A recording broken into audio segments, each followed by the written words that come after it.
En 1951, el genio del cine mexicano Ismael Rodríguez llevó a los teatros uno de los filmes más recordados de toda la historia, A Toda Máquina. La historia de dos sujetos que se convierten en agentes de tránsito y en integrantes del equipo de acrobacias en motocicleta de la Policía de la Ciudad de México. La película fue una suerte de así como tragicomedia amorosa, pero este filme impulsó a muchos jóvenes de aquel entonces a quererse comprar una moto y emular a los protagonistas de la historia, que fueron personificados por Pedro Infante y Luis Aguilar. 3 décadas después, en 1980, por las calles de todo México circulaban 277,000 motocicletas. Actualmente, 3/4 de siglo después de haberse estrenado esta película A Toda Máquina, el registro es de casi 8 millones de estos vehículos que han trastocado ya la vida y las formas en todos los sentidos. Lo que en algún momento se vio como una alternativa ante el caos vial y la falta de transporte público, hoy ha generado nuevos conflictos en las calles, han movido la economía, unas nuevas formas de reparto y también se convierten en una herramienta y botín de la delincuencia. Te doy la bienvenida a una nueva emisión de Expedientes, donde vemos la realidad desde todas las perspectivas posibles. Yo soy Andrés Solís, me da mucho gusto recibirte en esta pantalla, donde hacemos periodismo útil. Hoy hablaremos del México en dos ruedas, del nuevo caos vial que provoca el exceso de motos en las calles, los riesgos a la seguridad vial y la amenaza a nuestra tranquilidad cuando estos vehículos se usan para cometer delitos. Así es que no te vayas, vamos rápido al reportaje de la semana.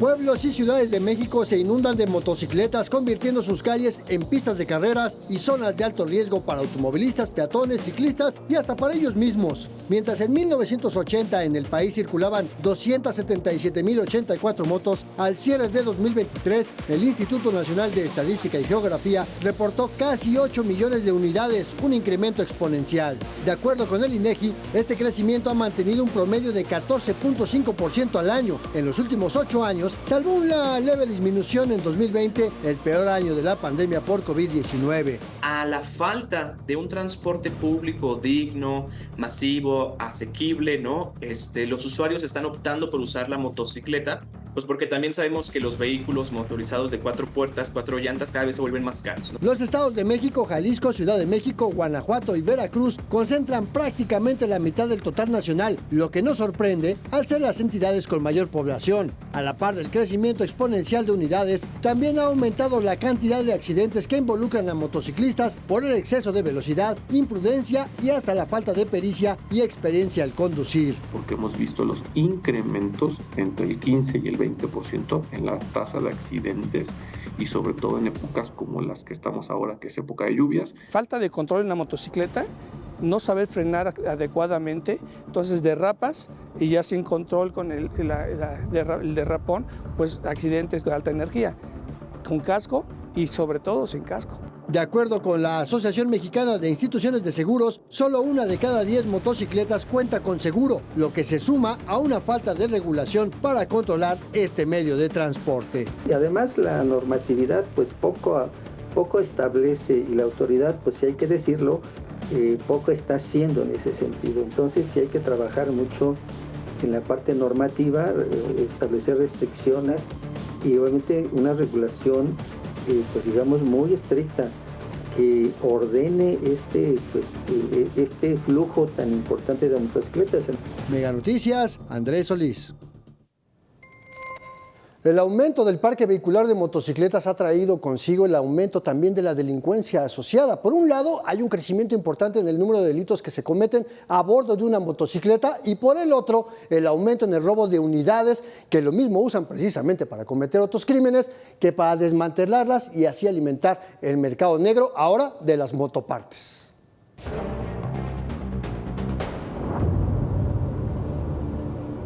El incremento de motos en las calles no solo ha generado caos vial, también ha motivado un aumento en la incidencia de delitos. Mientras en 2015 se robaron 15,814 unidades, al cierre de 2024 la cifra alcanzó 47,179. Sin embargo, la cifra es engañosa. Entidades como Colima reportan 0 robos con violencia, mientras Coahuila no reporta ningún robo de este tipo de vehículos entre 2019 y 2025. El caso más destacado es el de Guanajuato, que no informa de un solo robo de motocicletas en la última década. La propia AMIS reconoce que solo 1 de cada 10 motos cuenta con un seguro, por lo que se desconoce cuántas son robadas realmente. Una motocicleta sucede exactamente igual que un vehículo. Son desvalijadas y se requieren y terminan suministrando mercados de procedencia ilícita. Las motocicletas también chocan y al chocar se descomponen y al descomponerse requieren refacciones.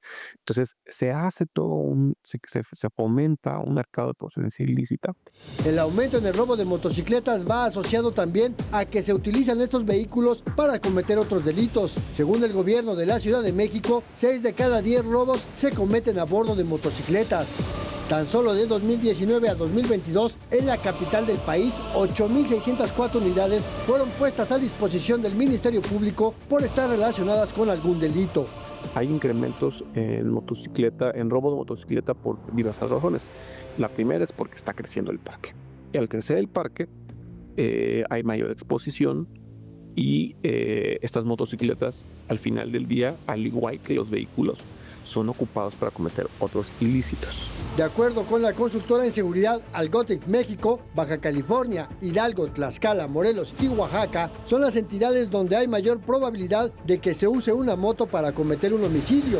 En su análisis de 2023, Algotic propone poner énfasis en la necesidad de que las policías refuercen los sistemas de videovigilancia para enfrentar la creciente criminalidad en 2 ruedas y que las fuerzas de seguridad también cuenten con escuadrones motorizados para prevenir y combatir este tipo de delincuencia. Mega Noticias, Andrés Solís.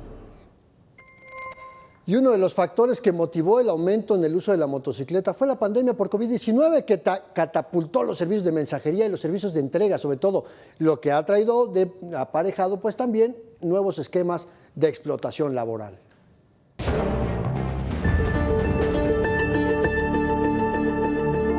Desde los años 80, el reparto a domicilio impulsó el uso de la motocicleta como herramienta, realidad que se disparó durante la pandemia por COVID-19 y por el aumento de compras a través de plataformas digitales. Pero la regulación no avanzó a la misma velocidad, provocando explotación laboral y riesgos para los motociclistas y los demás automotores. No estoy asegurado, si me llega a pasar algo, pues con él no tengo seguro. No es como en una empresa que sí tienes seguro, tienes Afore, tienes más prestaciones de ley. Los accidentes son el pan de cada día, donde se ven involucrados motociclistas, principalmente los de aplicaciones, las trojas de mensajería. El 24 de diciembre de 2024 se publicó en el Diario Oficial de la Federación la reforma a la ley laboral que otorga beneficios a quienes trabajan en aplicaciones. El 27 de junio de 2025, la Secretaría del Trabajo y Previsión Social publicó las disposiciones para calcular el ingreso neto de las personas trabajadoras de plataformas digitales. A partir de su ingreso bruto mensual, se aplicará una deducción de 12 a 36% dependiendo el tipo de vehículo utilizado. Quienes reporten ingresos equivalentes a un salario mínimo mensual deberán inscribirse al Instituto Mexicano del Seguro Social para ser derechohabientes y al Infonavit para acceder a créditos de vivienda. Este 6 de agosto, el director general del IMSS, Zoé Robledo, informó que en julio se registraron 1.291.365 puestos de trabajo de personas trabajadoras independientes en plataformas digitales. No tenemos una presión de un jefe, trabajamos bajo nuestros tiempos y es cómodo. Sin embargo, no hay registro de cuántas motocicletas se utilizan para servicios de reparto por aplicación. En medio de esta realidad, los motociclistas también son víctimas de las policías que los ven como fuente permanente de ingresos a través de mordidas y extorsiones. Las autoridades han dado cajones de estacionamiento color azul y en ocasiones algunos oficiales, pues en búsqueda de, imaginamos, un sustento extra a su salario, mueven las motos de los compañeros y las dejan fuera del cajón para poderlos infraccionar o para poderlos subir a la bestia. Mega Noticias, Andrés Solís.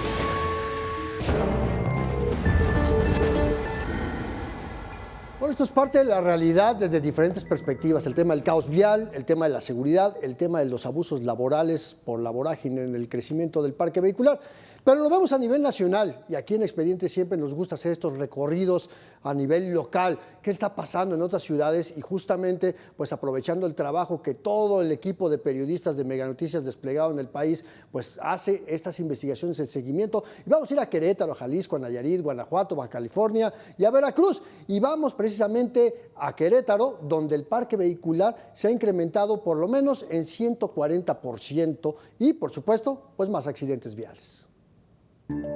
En los últimos 5 años, Querétaro ha experimentado un aumento en la incorporación de motocicletas al padrón vehicular estatal. Desde 2018 a 2023, el registro de motocicletas en el estado incrementó en un 145%, de acuerdo con los registros del Poder Ejecutivo del estado de Querétaro. En 2018 se unieron al padrón vehicular 7,788 unidades, mientras que en 2023 se unieron 19,156 motocicletas. Por su parte, de enero a mayo de 2024, se registraron 8,886 nuevas motocicletas. Es decir, que este tipo de vehículo en Querétaro aumentó en 80,653 unidades desde enero de 2018. Tomando en cuenta que el padrón de este vehículo lo conformaban 40,181 motocicletas en 2017, el padrón vehicular de Querétaro actualmente rondaría las 120,000 motocicletas registradas. Existen múltiples razones para entender el aumento en la incorporación de motocicletas en el padrón vehicular, explicó Sergio Olvera León, vocero del Observatorio Ciudadano de Movilidad de Querétaro. Una moto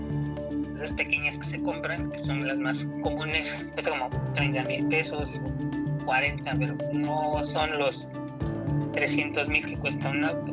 También tiene que ver con la pandemia y los servicios de aplicación, que mucha gente perdió el empleo, pero se empezó a dedicar a eso y ya se quedó ahí. Si bien las motocicletas representan una ventaja en la movilidad, se requiere de una gran responsabilidad para manejarlas, tanto para cuidar de la integridad del conductor y sus acompañantes como la de terceros. Se le exige el casco, pero el casco es para proteger lo más valioso, pero la realidad es que un casco te protege poco. Muchas personas compran estas motocicletas muy veloces y las usan de diversión, lo cual no es adecuado porque ponen en riesgo su existencia, pero también sí se exponen mucho a perjudicar a otras personas. Es importante siempre seguir la reglamentación vial para evitar accidentes y que todas las personas puedan llegar a sus destinos. Para Mega Noticias, Kevin Mascot. Y esto fue en Querétaro, pero ¿qué pasa en Jalisco? Particularmente en la zona metropolitana de Guadalajara, donde los accidentes ya están empezando a preocupar a las autoridades. La creciente ola de accidentes viales que involucra a motociclistas en Jalisco alcanzó niveles críticos, al grado de ser considerada un problema de salud pública por especialistas en movilidad y cifras oficiales. De acuerdo con el Instituto de Información Estadística y Geografía del Estado de Jalisco, IEG, del 1 de enero de 2015 al 30 de junio de este año, se han registrado 8,188 accidentes en los que participaron motocicletas. El panorama es especialmente grave en los últimos años. 2023 y 2024 concentran las cifras más altas de muertes de motociclistas desde que existe el registro. Solo en 2023 se reportaron 98 decesos, mientras que en 2024 la cifra alcanzó 91. En lo que va de 2025 ya suman 51 personas fallecidas.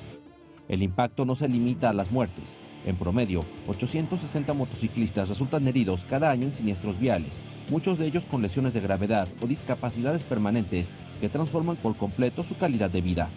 Entre las principales causas de los accidentes figuran la conducción temeraria, circular entre carriles, el exceso de velocidad y la falta de respeto a los señalamientos. Un estudio reciente reveló que 46% de los motociclistas en Jalisco circulan a velocidades superiores a las permitidas y 43% no utiliza casco de seguridad. La situación es todavía más alarmante en los pasajeros. 75% viaja sin protección adecuada. Pero la mayoría es gente que se traslada a sus lugares de trabajo, a la escuela, a diferentes partes ya en moto, porque ya sabe precisamente que el camión es ineficiente, que son rutas muy largas de tránsito en la ciudad y cosas así. Entonces, se está abriendo esa nueva situación que será y es ya una nueva problemática. El parque vehicular refleja esa tendencia. Mientras la tasa de motorización de automóviles crece a un promedio anual de 5.4%, las motocicletas lo hacen a un ritmo de 12.3% cada año desde 2020. De hecho, en 2023 y 2024 ingresaron más motocicletas que automóviles al padrón vehicular. De acuerdo con datos del gobierno de Guadalajara y Bloomberg Philanthropies, entre 2023 y 2024, los motociclistas representaron el 42% de los fallecidos en accidentes viales, superando incluso a los peatones. En las zonas periféricas de la ciudad se observa cada vez más motocicletas como medio de transporte cotidiano, incluso conducidas por menores de edad, lo que incrementa de manera considerable el riesgo. Héctor Escamilla, Mega Noticias. Y ahí pegadito a Jalisco está Nayarit, un estado pequeño, pero que tiene, de acuerdo a la tasa, ¿no? Hay más motos por habitantes que en Jalisco o en Ciudad de México. Pero el problema es que pues cualquiera se puede comprar una moto porque los pagos son chiquitos, y andan sin placas y lo peor, sin casco.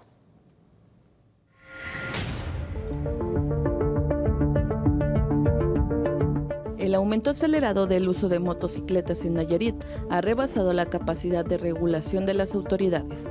Con más unidades en circulación, también se disparan los accidentes viales, las infracciones y el uso de estas unidades para cometer delitos.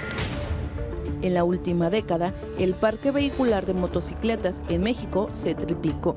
De acuerdo con datos del INEGI, en Nayarit circulan más de 90,000 motocicletas, cifra que representa un crecimiento superior al 200% en 10 años. Solo en Tepic, en 2024, se registraron más de 1,000 siniestros viales con motociclistas involucrados y 65 fallecimientos. El grupo o el usuario que más está preocupando no solo a México, sino a todo el país, son los usuarios de motocicleta. No, Nayarit tiene una problemática realmente muy importante. Si colocamos, hacemos, por ejemplo, un ranking de los estados en el país donde tienen mayores problemas de inseguridad vial, Nayarit ocupa desafortunadamente el lugar número 1. El fácil acceso a una motocicleta sin requisitos estrictos de emplacamiento de la unidad, licencia, capacitación o seguro ha contribuido a que jóvenes las utilicen sin medida de protección. El problema que vemos nosotros es la facilidad de conseguir los vehículos, las motos. Ahorita un papá puede ir y con 500 pesos saca una moto, o 1,000 pesos saca una moto y se la regala a sus hijos. Pero desgraciadamente no le compra el equipo necesario. El uso de equipo de protección es fundamental para reducir las lesiones en caso de accidente. Portar casco certificado, guantes, botas y ropa adecuada puede marcar la diferencia entre la vida y la muerte. Se les da la facilidad de adquirir la moto, pero no les dicen las consecuencias o lo mínimo necesario para poder operar esa motocicleta. En un estado que ocupa el primer lugar nacional en incidentes viales, la motocicleta no debe de verse como un simple medio de transporte, sino como una responsabilidad que exige preocupación, respeto a la ley y conciencia social, porque detrás de cada casco que falta hay una vida en riesgo. Con una edición de Kenny Alvarado e imágenes de Juan Pedro Medina, Carla Navarrete, Mega Noticias.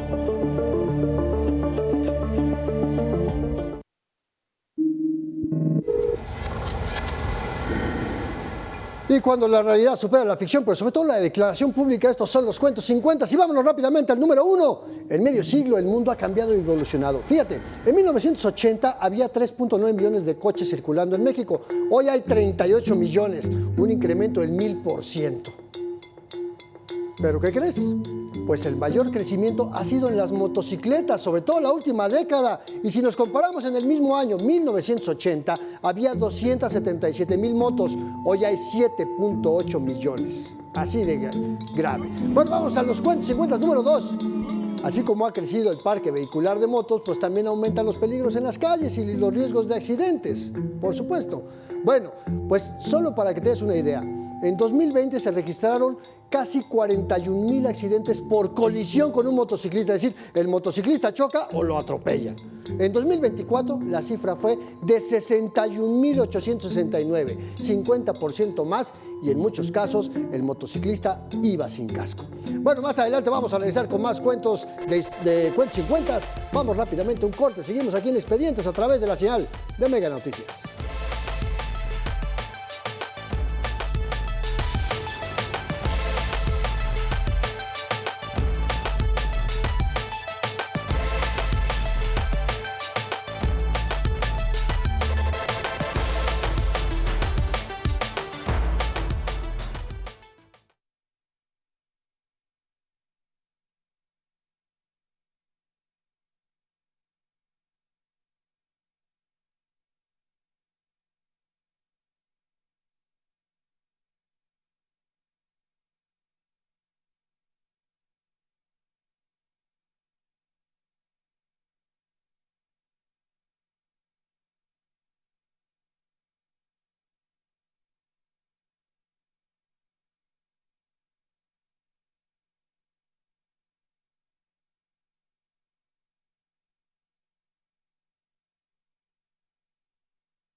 Okay.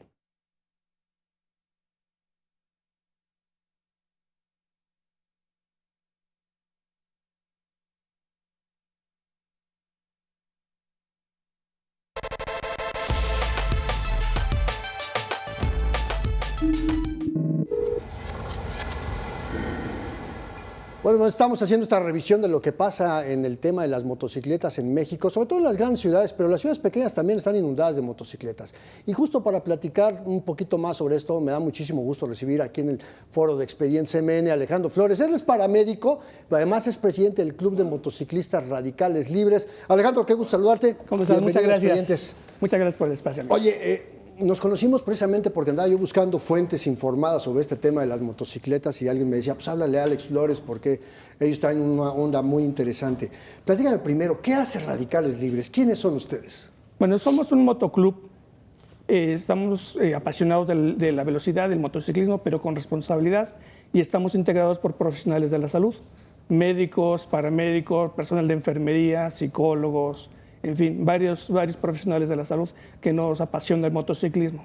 Un cuerpo especializado de paramédicos y médicos que atienden las emergencias en las que se ven involucrados los motociclistas, ¿no? Es correcto. Bueno, atendemos a cualquier persona que así lo requiera, pero nos hemos enfocado mucho más en el motociclismo.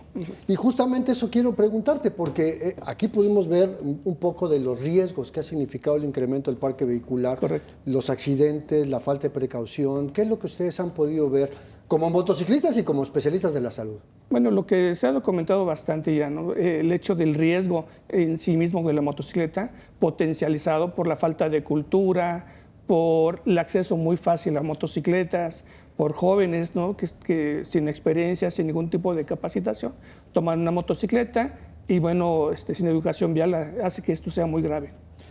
¿Qué es lo más grave? ¿Cuáles son los accidentes más comunes en moto?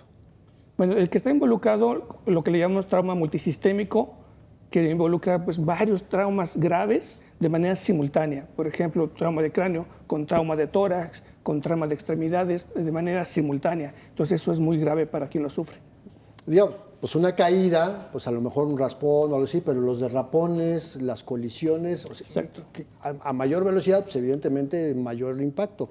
Pero ¿qué pasa? Porque justamente la mayoría de motociclistas no traen protección como la que tú traes en el cuerpo, no traen casco muchas veces, o traen un casco del típico de vacinica. Sí, el de quitamultas se le llama, ¿no? Efectivamente, el casco te da una protección importante, sin embargo, lo que más te protege es la cultura vial. Es saber que estás en riesgo, que estás llevando a cabo una actividad de riesgo y que lo debes hacer con responsabilidad, ¿no? ¿Qué es lo que hace que, sobre todo los jóvenes, ¿no? Sí. Que pues crean que es fácil subirse a una moto y que además no miden el tamaño, el cilindraje de la unidad? Sí, con esa facilidad que tienen de usar una motocicleta, incluso de alta cilindrada. Y hay motos, por ejemplo, extranjeras que las puedes comprar muy baratas en México, que tienen mucha potencia y entonces pasan de una moto baja cilindrada a una moto de alta cilindrada creyendo que es lo mismo, ¿no? Entonces, al tener la velocidad y todo esto, incrementa la posibilidad de un accidente grave. Y tenemos otra cosa, ¿no? El tema de los servicios de reparto, los servicios de mensajería, no solamente los de Uber o esas cosas, sino que también los tradicionales pizzeros, ¿no? Sí, sí, sí. Que la velocidad con la que manejan es bastante peligrosa y sobre todo la necesidad de llegar rápido de un punto A al punto B, filtrando entre los vehículos. O sea, sí entiendo esa parte, nosotros trabajamos en la calle en motocicleta, sí lo entiendo, pero ellos están muy en riesgo, muy en riesgo.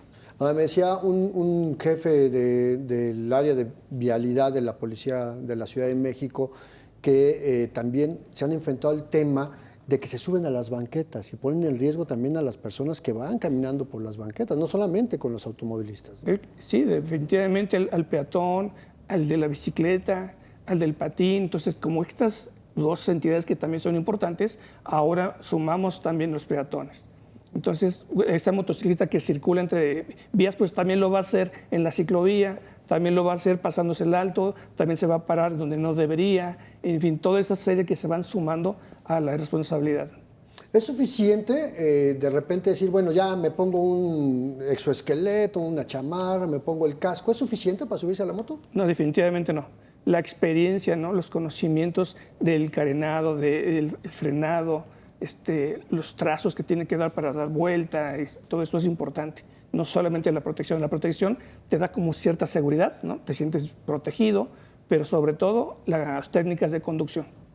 Porque además no se trata nada más de subirse a la moto y ya, ¿no? O sea, hay que ver el peso del equipo con respecto a tu propio peso, ¿no? Sí, por ejemplo, yo he visto mucho el casco que no es de la medida, o como le decía, el casco de Basílica, y de repente lo tienen tapando los ojos, ¿no? Se frenan y se mueve el casco. Entonces, definitivamente no tienen ninguna seguridad ese casco, no les provee seguridad. Ahora, también están estos cascos que aún y cuando están certificados, pues ya traen dispositivo Bluetooth para conectarse al teléfono, o de repente los ves que se ensartan el teléfono ahí entre el casco y la oreja, sí, ¿no?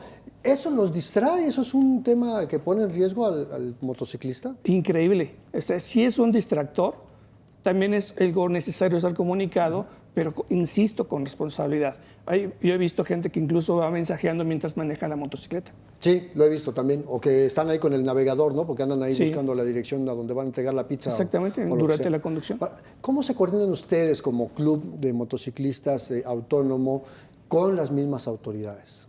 Bueno, a través de una plataforma. Hay un sistema de radio, le llamamos Sigma. Nos comunicamos directamente con estas personas que coordinan las emergencias y ellos a su vez con las autoridades. ¿Y es eficiente? Sí, es eficiente. Nosotros, al no ser alguien que está en la calle todo el tiempo como un servicio de emergencia público, cuando salimos, pues sí accesamos a los servicios de emergencia de manera organizada, porque otro tema son las personas que se dedican a cubrir emergencias de manera irregular, ¿no? No, bueno, ERUM tiene también un cuerpo de paramédicos a bordo de motocicletas, creo que son como 12 o 15, ¿no? Tampoco son muchos para una ciudad tan grande, pero no conozco yo otras experiencias en otras ciudades. ¿Ustedes saben si hay algo similar? En la ciudad en Guadalajara, en Jalisco, es de lo mejor que tenemos. Conozco mucha gente de allá, de Cruz Verde, por ejemplo, tiene motocicletas ya desde hace bastante tiempo y son muy eficientes, en Zapopan, por ejemplo. Ahora, otra pregunta que quería yo hacerte, Alex, era, ¿qué pasa si alguien quiere aprender a manejar una moto, ser más eficiente? ¿A dónde pueden acudir? ¿Quién les da esos cursos? ¿Hay instituciones públicas, privadas? Justo, hay públicas y privadas. De hecho, para acceder a una licencia especializada en motocicleta, tienes que tomar un curso.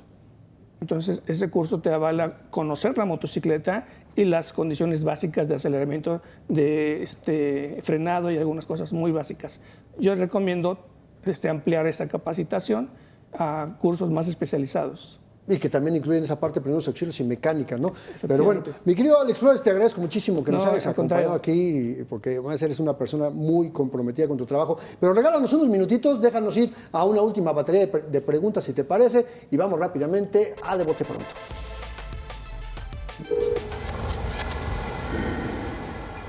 La dinámica es muy sencilla, mi querido Alex. Esta sección de Bote Pronto es un poco más divertida, menos formal. Yo te voy a hacer un planteamiento, una idea, para que tú me la puedas resumir en una sola palabra, o quizá dos. Es como si jugáramos al diccionario invertido. ¿Te late? Muy bien. ¿Tal? Bueno, vamos a la pregunta número 1.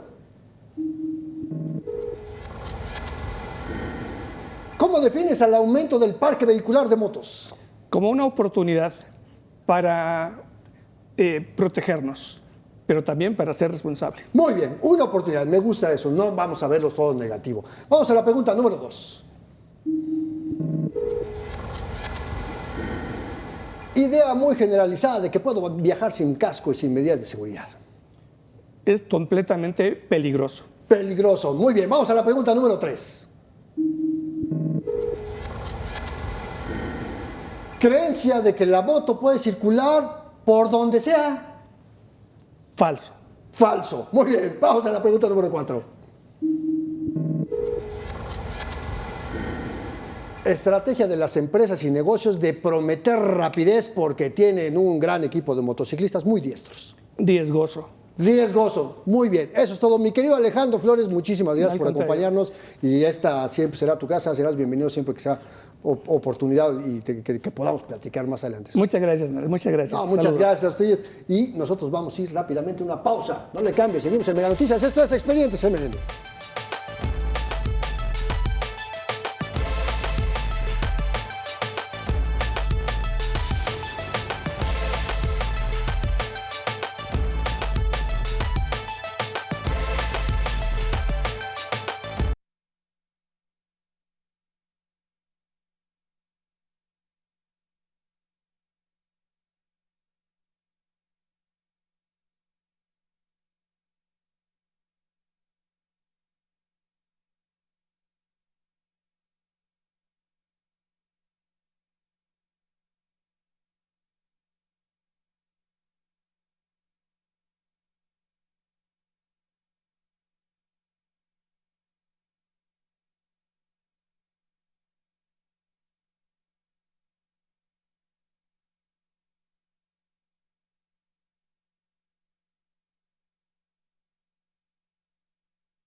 Bueno, el tema de las motos es todo un tema, ya viste. O sea, hablamos de seguridad, de infraestructura, de reglamentos, de aprender a conducir.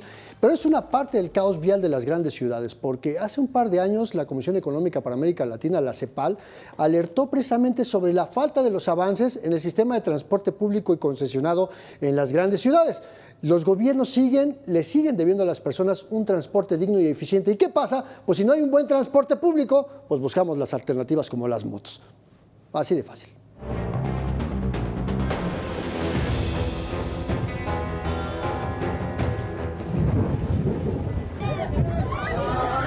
Aunque en el papel hay reglas, el traslado de sustancias peligrosas en México sigue provocando accidentes y pérdidas de vidas en zonas urbanas y carreteras, una amenaza permanente para la población.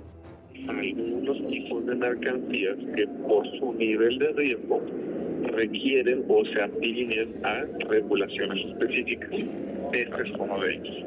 El transportar, el almacenar, el distribuir o tener un expendio de hidrocarburos. El 20 de noviembre de 2012 se hizo la última modificación al reglamento para el transporte terrestre de materiales y residuos peligrosos, reglamento que obliga a las empresas transportistas a contar con mecanismos mínimos de seguridad de sus unidades y contenedores, además de capacitar a sus choferes. También establece como obligatorio contar con pólizas de seguro, individual o en conjunto del transportista y del expedidor de sustancia, material o residuo peligroso. La norma oficial mexicana en la materia atiende la clasificación de la Asociación Nacional para la Protección contra Incendios de los Estados Unidos e identifica 9 clases de sustancias sólidas, líquidas y gases que pueden representar riesgos a la salud y al medio ambiente. A partir de esta norma, se establecen criterios particulares para el manejo, almacenamiento y transportación de dichas sustancias y materiales. Es decir, los vehículos cargueros deben cumplir requisitos técnicos específicos, estar en óptimas condiciones físicas y con choferes capacitados. La falta de responsabilidad que no ha asumido pues desde quien emana las normas y reglamentos, que es la SICP, que pone muchos reglamentos, pero hay puntos de revisión de ellos donde la condición impera. En este sentido, la Agencia de Seguridad, Energía y Ambiente, dependiente de la Secretaría de Medio Ambiente, es la instancia federal responsable de vigilar que las empresas dedicadas al transporte de estos materiales cumplan con la normatividad para un traslado seguro dentro de vías federales, como también en las zonas urbanas, pero no realiza las supervisiones necesarias. Mega Noticias, Andrés Solís.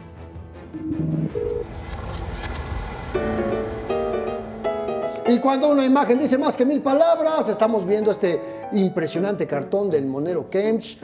Pues ahí, ¿qué se puede ver, no? La muerte siempre viaja de pasajera en las motos, nos guste o no.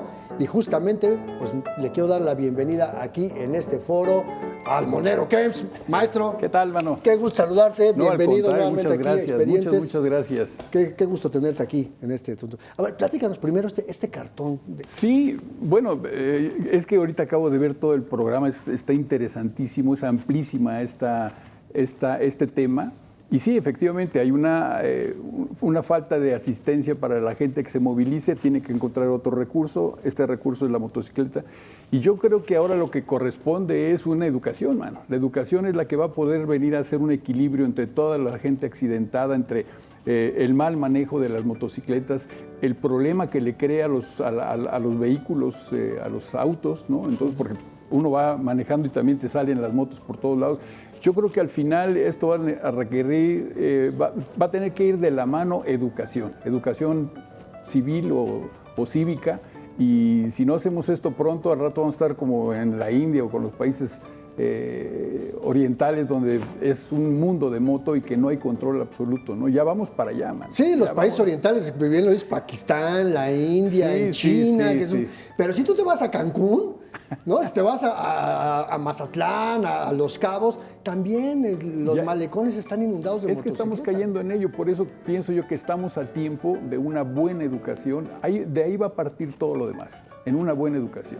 No, y bueno, y justamente cartones como este, no se trata de verlo todo como algo muy negativo, sino poner este asunto sobre la mesa, ¿no? Es decir, la muerte es un pasajero permanente para cualquier motociclista, ya nos lo decía aquí hace rato Alejandro Flores, que es paramédico, ¿no? Sí, en realidad la misión del caricaturista no es únicamente hacer humor, también es dar una un mensaje, ¿no? Y en este caso, bueno, pues es un... Y fíjate que es muy curioso porque regularmente en la página editorial tienes que tratar el tema del día. Y en esa ocasión yo traté de salirme de alguna manera, pero al mismo tiempo es un tema que está permanente. Entonces funcionó muy bien el cartón, aunque no era un tema político para una página editorial. De todas maneras, era un mensaje que se tenía que dar. No, bueno, y cartones como esos, pues los hemos visto todos los días. Sí, efectivamente, tratas de ir con la agenda política, exacto, pero a veces te brinca un tema que dices, es que hay que ponerlo en la agenda. Así ¿no? así es. Y bueno, también el cartón sirve de alguna manera, como esto que dices, para sensibilizar, para educar, pero yo siempre les pregunto a los amigos moneros, ¿cómo interpretar desde las infancias este tipo de mensajes? ¿Cómo hacerle ver a un niño, una niña, a un adolescente sobre este tipo de riesgos? Sí, yo creo que parte de la misión del periodista, y en este caso del caricaturista, es estar bombardeando con mensajes de esa naturaleza, y tal vez la caricatura sea un medio fácil, didáctico para los chavos, para los jóvenes. Ojalá y le hicieran caso, ¿no? Pero creo que es parte del objetivo de ser periodista gráfico, estar mandando ese tipo de mensajes a la sociedad. Y si esto funciona como mensaje, pues ya cumplimos, ¿no? No, bueno, el cartón político al final del día va a ser el género más complicado porque tienes que leer mucho, informarte y traducirlo en unos cuantos trazos, ¿no? Así es. Y hablando de trazos, vamos a hacer el comercial porque traes algo de estreno, mi querido Kems. Sí, hombre, acabo de sacar este libro sobre Ríos, uno de los grandes caricaturistas de este país. Se llama Ríos de carne y hueso. Y son mis experiencias con mi maestro. Él fue mi maestro durante todos los años que estuvo pues presente, ya no está con nosotros, pero nos ayudó mucho a una generación de caricaturistas. Realmente los que estamos ahorita en algunos medios importantes, que estamos en las páginas editoriales, somos alumnos de Ríos. No, formó generaciones de moneros, ¿no? Entonces, es una especie de homenaje. No viene ninguna información que ya haya él hecho. Estos son más bien anécdotas que conviví yo con él. Notas periodísticas que nadie las conoce, escritos que no los conocen, fotografías. Traté de buscar todo lo que no está impreso para ofrecérselo a sus lectores, a sus fans. Tiene muchísimos fans y era el momento de que yo tenía que publicar todo lo que tenía por ahí almacenado. Dije, no, esto no se puede quedar ahí, hay que darle una salida, que es el libro este. No, bueno, yo debo decirte que Ríos fue el primer monero al que yo empecé a admirar mucho, pero conozco jóvenes de 20, 30 años que son mega fans de Ríos. Pero qué tan difícil es convivir y no reírse con alguien como Ríos. Bueno, yo he comentado que yo a Ríos lo conocí antes de conocerlo personalmente. Yo leía Los Supermachos, Los Agachados, todos sus primeros libros como La Cuba Libre, Cuba para Principiantes, que fue su primer libro en el 64. En la preparatoria eran lecturas obligadas. Entonces yo ahí lo empiezo a conocer, después me integro ya al grupo de caricaturistas profesionales y es cuando lo conozco personalmente y de ahí surge una gran amistad que duró muchísimos años, ¿no? Oye, Ríos era considerado comunista, ¿no? Por los gobiernos priistas de hace muchos años, ¿no? Sí, lo veían hasta como agente de la KGB en algún momento, porque no faltaban los periodistas malintencionados, ¿no? De la ultraderecha. Pero ¿qué ha cambiado de la ideología de Ríos con las nuevas generaciones de moneros? Fíjate que es una pregunta y una duda que queda en el aire porque yo no puedo decirte qué pensaría ahorita de la política mexicana. No sé, en este momento hay una izquierda al poder, lo que él luchó toda su vida porque llegara una izquierda y que trabajara, digamos, la izquierda como él pensó que iba a ser. Yo no sé qué tanto Morena, yo no sé qué tanto la 4T estaría él de acuerdo con lo que está sucediendo. Es muy difícil decírtelo. Lo único que te puedo decir es de que, por ejemplo, cuando estuvo alimentando mucho la Revolución Cubana, que sacó varios libros y los apoyaba, cuando él se dio cuenta que ya esto no funcionaba, empezó a sacar, digamos que libros en contra o criticando mucho a la Revolución Cubana.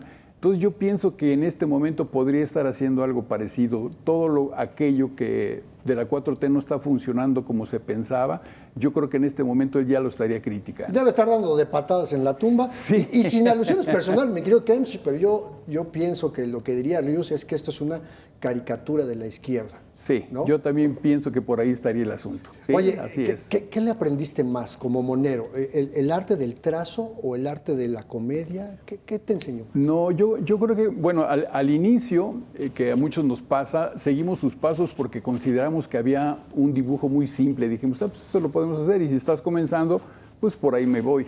Y sí, muchos caricaturistas empezamos dibujando o copiando a Ríos, porque por lo simple del trazo.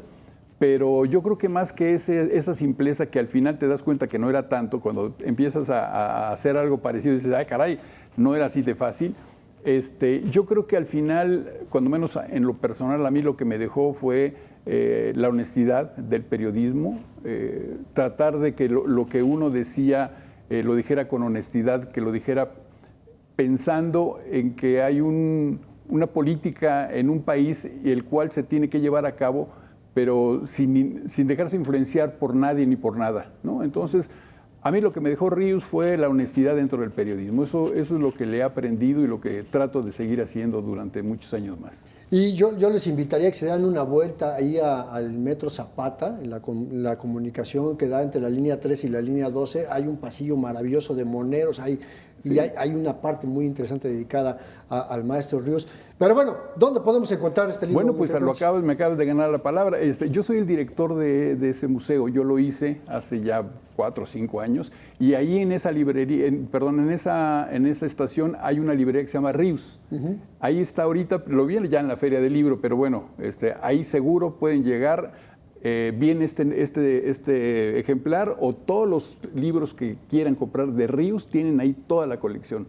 Entonces, para sus fans creo que sería el lugar idóneo. De Ríos y de muchos otros moneros que han publicado compendios maravillosos, Gis, Trino, Polo Jasso, el mismo Kempch, en fin. Mi querido maestro, qué gusto. No, hombre, al contrario, muchas gracias, mano, muchas gracias. No, pues ahí te seguiremos molestando, invitándote y esperando que nos veamos nuevamente aquí en este espacio. Nosotros vamos rápidamente a los cuentos 50, porque cuando la realidad supera la ficción, pero sobre todo el choro político. Estos son los cuentos 50 y vamos al número 3. Ya vemos que hemos hablado de que a este gobierno le encanta presumir sus cifras alegres sobre delincuencia, que vamos muy a toda madre, ¿no? Bueno, pues ¿qué crees? Que otro delito del que no quieren hablar es el robo de motocicletas. En 2020 se reportaron 30.812 robos de estos vehículos. En 2024 la cifra fue de 47.179 y al 31 de agosto pasado de 2025 la cifra ya iba en los 34.496. A ver cómo cierra el año. Bueno, ¿cuántos 50? Número 4. El robo de motos y de piezas va en aumento, alimentan el mercado negro de autopartes y de motopartes y muchas motos, ya lo dijimos, se usan para cometer otros delitos. Bueno, pues ¿qué crees? Que lo peor del caso es que según la Asociación Mexicana de Instituciones de Seguros, solo una de cada 10 motos cuenta con seguro. Así la cosa. Bueno, hasta aquí llegamos con expedientes, pero antes de irnos vamos rápidamente a una breve reflexión.